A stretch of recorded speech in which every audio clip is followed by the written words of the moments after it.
ఓవరాల్గా అన్ని డిపార్ట్మెంట్లోనే చాలా సమస్యలు గ్రామాల్లో ఉన్నాయి. ఎందుకంటే మేము ప్రతి గ్రామం కూడా ఎలక్షన్ క్యాన్వాస్ అయిపోతుంది, చాలా మంది మా దగ్గరికి వస్తుంటారు. బట్ విషయం ఏంటంటే ఎంతవరకు మన పాసిబిలిటీ ఉంటుంది, చాలా హౌసింగ్ డిపార్ట్మెంట్లో కానీ చాలా ఇష్యూస్ గ్రామ లెవెల్లో ఉన్నాయి. ఆ గ్రామ లెవెల్లో ఉన్న ప్రతి ఇష్యూని కూడా రిజాల్వ్ చేయాల్సిన అవసరం అఫీషియల్స్ అందరి మీద ఉంది. మొత్తం కలెక్టర్ గారి దగ్గర నుంచి అందరూ కూడా ఇనిషియేషన్ తీసుకొని యాజ్ వెల్ యాజ్ పాసిబుల్ దాన్ని కూడా మనం స్టిమ్యులేట్ చేయాలి.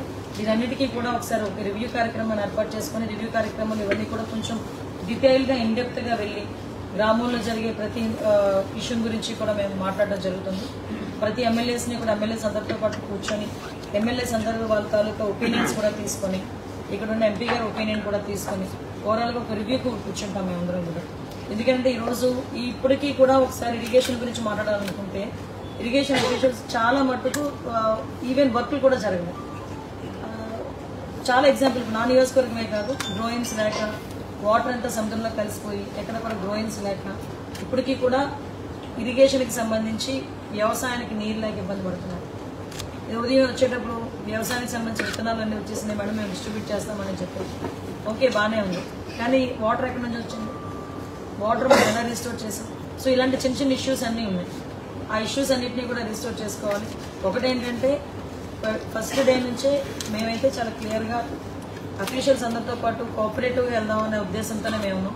అదేవిధంగా అఫీషియల్స్ అందరూ కూడా మాతో కోఆపరేటివ్గా ఉండాలని కోరుకుంటున్నాం. ఇందులోని నేను ఒకటే కోరుకుంటానండి, అఫీషియల్స్కి రాజకీయాలు అవసరం లేదు, ఎట్టి పరిస్థితులు రాజకీయాలు అవసరం లేదు. కాబట్టి గవర్నమెంట్కి అనుగుణంగా మీ పని మీరు చేసుకుంటే అందరికీ కూడా ఇబ్బంది ఉండదు అన్నదైతే నా దృక్పథం. దాన్ని బేస్ చేసుకుని మేము అందరం కూడా ముందుకెళ్తాం.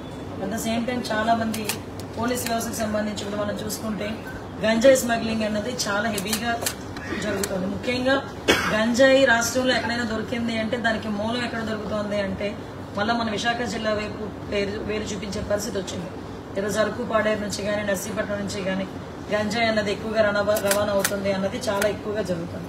సో దాని మీద మేజర్గా రేపు పొద్దున్న మేము బాధ్యతలు తీసుకున్న తర్వాత కూడా ఎస్పీ గారి దగ్గర నుంచి ఐజీలతో డిఐజీలతో అందరితో కూడా కూర్చొని దాని మీద ఒక స్పెషల్ డ్రైవ్ కూడా ఏర్పాటు చేసుకుని వాళ్ళకి ఒక టాస్క్ ఇచ్చి దాన్ని కూడా కంట్రోల్ చేసే పరిస్థితి తీసుకురావాలని మేము అనుకుంటున్నాం.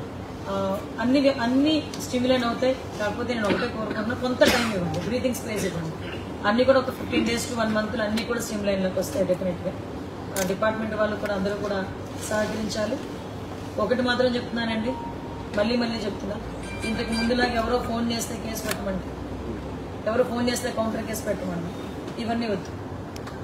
చూద్దాం, అన్నీ కూడా స్టిమ్యులేట్ చేసుకుని ఒకటి జాగ్రత్తగా చేసుకుందాం. దానికి పత్రికా విలేకరులుగా మీరు కానీ ఎవరైనా అందరూ కూడా సహకరించండి. మీకు కూడా ఒకటి చెప్తున్నా, ఎక్కడో ఏదో సోషల్ మీడియాలో 1,00,000 రాస్తుంటాడు. నేను సీఎం రమేష్ గారు కూడా అదే చెప్పారు, 1,00,000 రాస్తుంటారు సోషల్ మీడియాలో. అవన్నీ నిజం అనుకుని మీరు మాత్రం పేపర్లో అయిపోయింది. ఒక్కసారి మమ్మల్ని ఒకసారి చెక్ చేసుకోండి, రీచెక్ చేసుకోండి ఒకసారి. ఎందుకంటే మళ్ళీ ఇంకొకటి కూడా చెప్తున్నానండి, పోలీస్ డిపార్ట్మెంట్ వాళ్ళకి కూడా ఈ సోషల్ మీడియాకి సంబంధించి ఇష్యూస్ని ఎలా టేకప్ చేయాలి అంటే సోషల్ మీడియాలో కొంచెం అబ్యూజింగ్ వర్డ్స్తో చాలామంది పెడుతూ ఉంటారు, వాటి మీద కూడా ఎలా చేయాలన్నది నేను తర్వాత రివ్యూస్ అన్ని మాట్లాడుకున్న తర్వాత మీకు ఒకసారి డిస్కస్ చేస్తాను.